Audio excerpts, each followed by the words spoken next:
military to the public contract. That was starting in 21. Uh,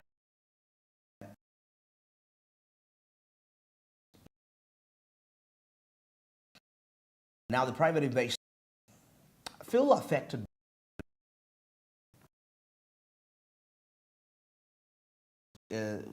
See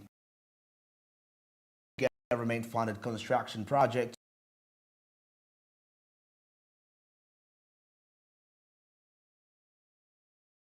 effective unofficial. There are strategies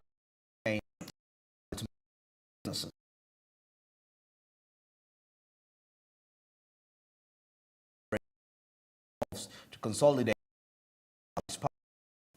Now, DN, who worked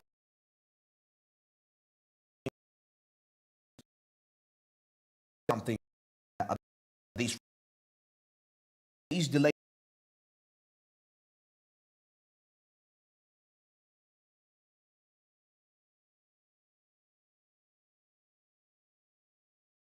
all the Uganda People Forces and now Enterprise Corporation business.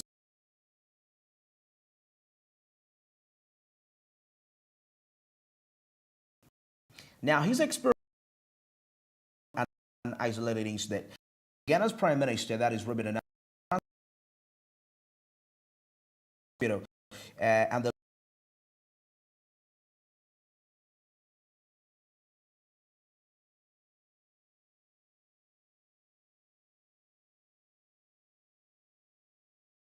general had been on it. All government decided as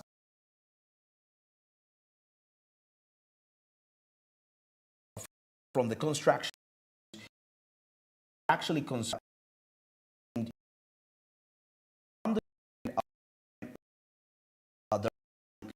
project.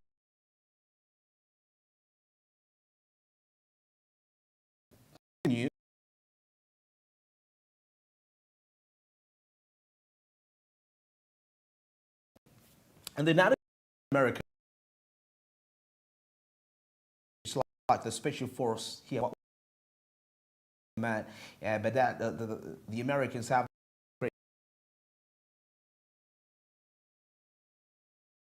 uh,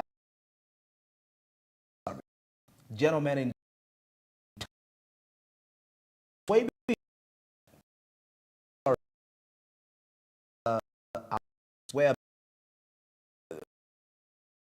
names they sell the to they also do that.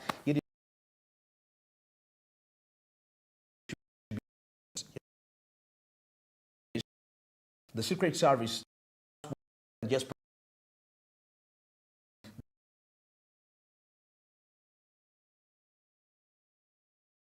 they may not be necessarily in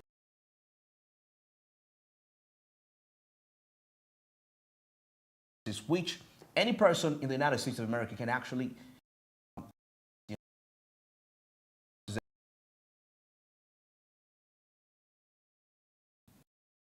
now regulated uh,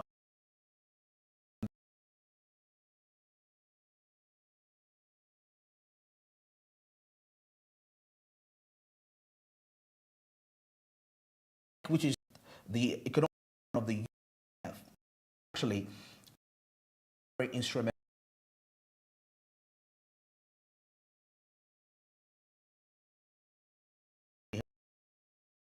really look at some proofs during some X 2002 wasn't a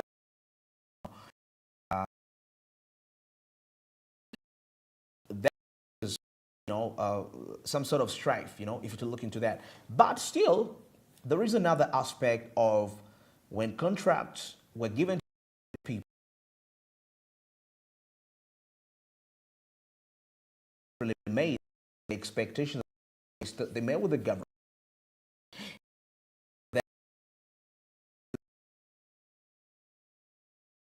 It's the reason as why they that for every dollar that Uganda in only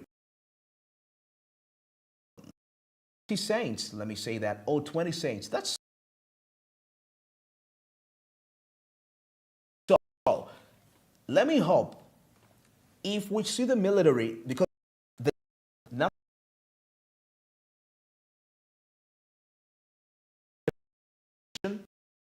with a with a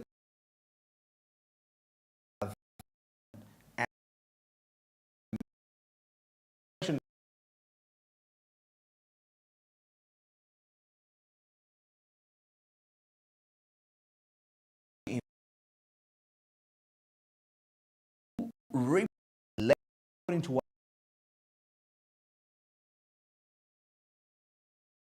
aspect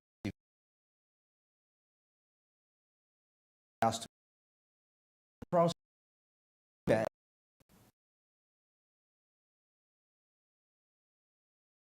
really drive the economy. I was was first, yet then invested in some other. You can cycle really comes to the contracts to spending less time and what would have that because we were depending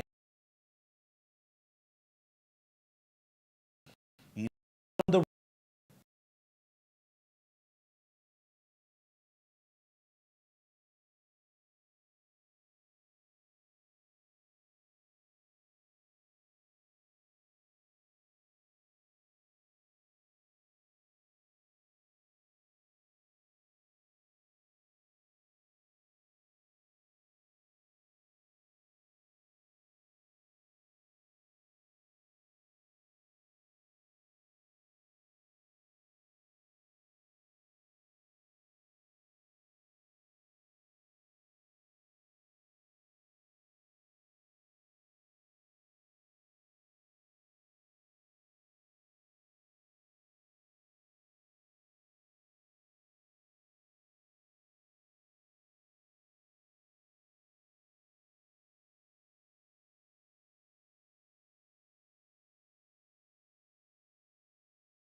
military lacks it's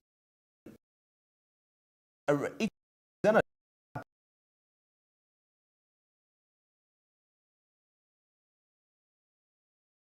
be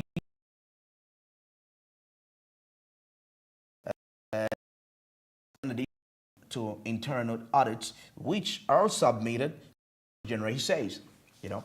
So the military, and one of the advantages the military was given these objectives is that there is discipline, you know, the discipline of the army, because I believe the army is one of those arms of the government that section, military section, that is very principled, and it's that if they get a contract to they'll have to actually execute it accordingly, you know. Discipline, you the love of your country, because if you don't establish the infrastructure,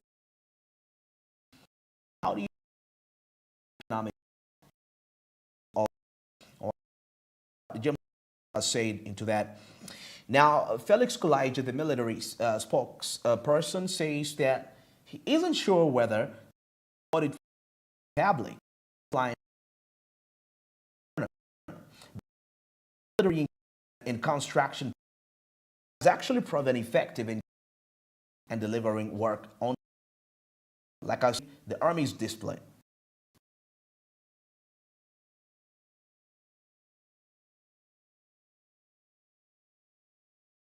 Private quoted about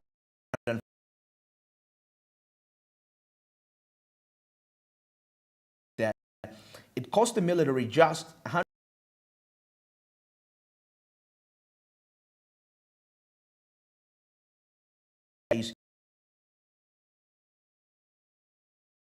you know, violations management have out as I say. Now, published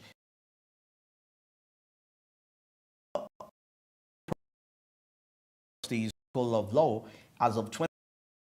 There was little evidence supporting the cost efficiency of employing the Ugandan People's Defense Forces engineering projects, and significant concerns, that is including fair procurement and competition, talking about transparency work, quality, and exclusion of the local suppliers and businesses.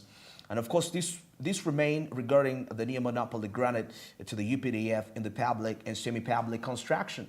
So so they say that there is no evidence, you know, that the projects were successful where the military was actually employed. That's according to what one researcher at the Macquarie University said. He says there was little evidence supporting the cost efficiency of employing the UPDF engineering brigade. You know, because with private companies and knowing that Uganda's aid, as we speak of late, it's quite very hard for Uganda to have aid. So these are various ways.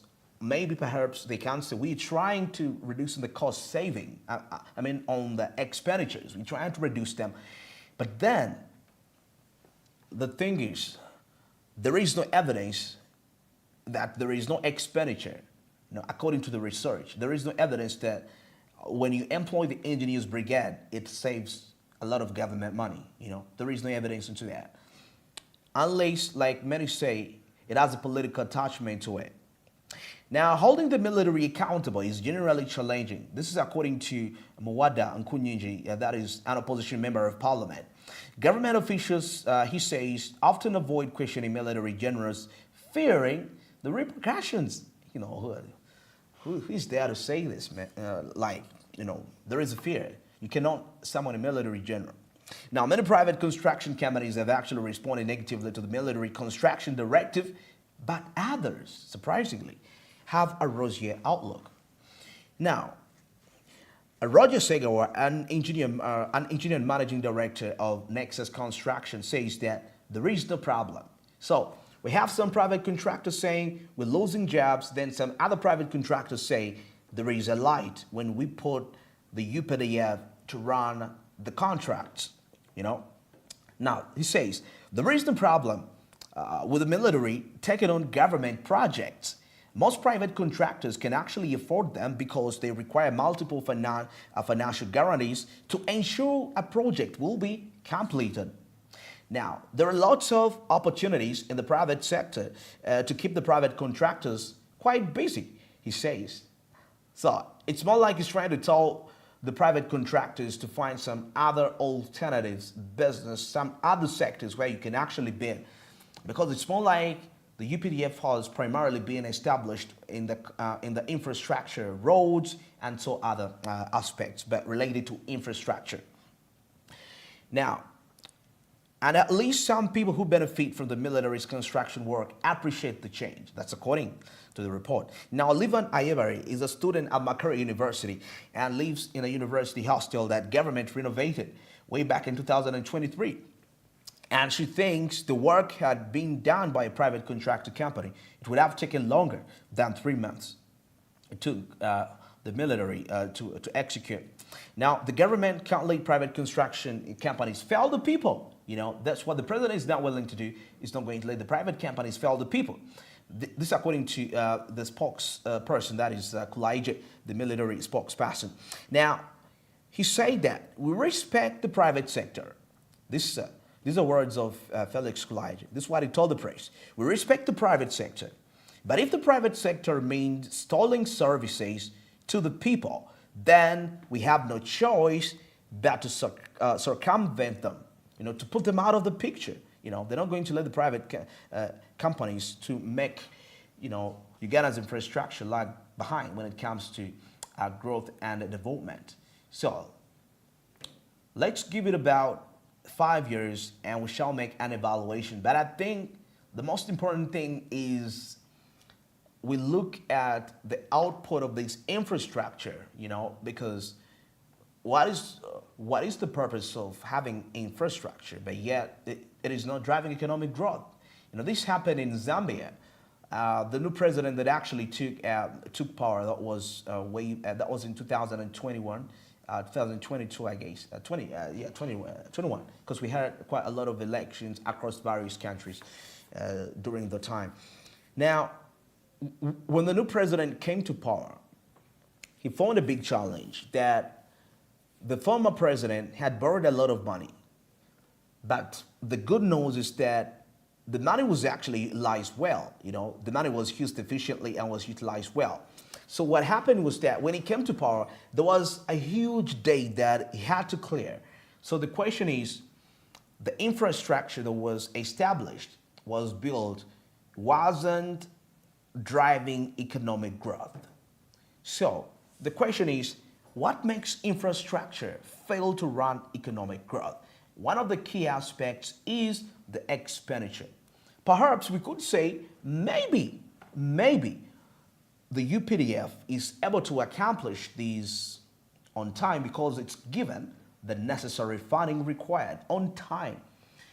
Perhaps the private companies maybe, because recently we had a report yesterday I was talking about government areas, you know, where government has actually gotten a service and it hasn't paid back yet, you know, and that explains why some of the private companies might actually delay to execute the work that is being done, you know. So think about that with me. What if the UPDF, because we all know that this is more like promoting, because the picture of UPDF in the public is now amazing, not only in Uganda, but on the international scene, because if they hear that the military, I think one of the military that I last heard do that work was the United States of America when it went to Iraq during Saddam Hussein's time. I think even in Afghanistan, in some of the villages where they went to keep for peace, where they went to keep the peace, they established boreholes, they constructed roads to link to the boreholes.